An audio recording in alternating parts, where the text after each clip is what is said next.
acabo de ver a Late Night with the Devil y me hizo mucha gracia la representación de Johnny Carson y James Randi en esa película de terror. No la he visto, mira, porque sí, Randy iba mucho con Carson y de hecho Randy fue el que asesoró a Carson. Carson era mago aficionado y esto fue parte de la amistad que mantuvo con James.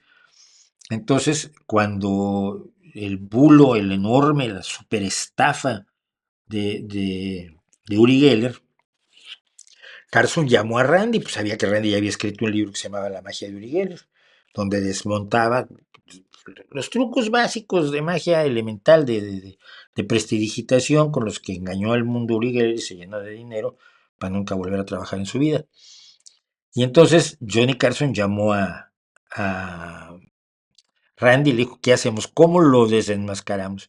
Pues Randy puso una serie de condiciones, la siguieron en el estudio de Carson y no le salió ni un truco a Uri Geller. La existe en los vídeos en YouTube y estaba furibundo. Pero ¿cómo es posible? Es que tengo malas vibraciones. No, hijo, lo que pasa es que te pusieron las cosas de tal manera que, por ejemplo, ponían, esto se usaban latas de película en el pasado, usábamos los carretes de película, se metían en latitas para protegerlos de la luz.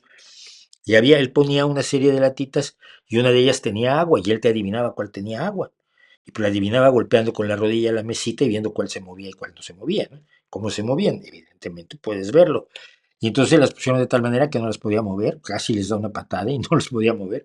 Entonces no pudo adivinar cuál era la que tenía el agua. Cosas así, usaba trucos de magia muy elementales. Pero me va a interesar ver esa película, Late Night with the Devil.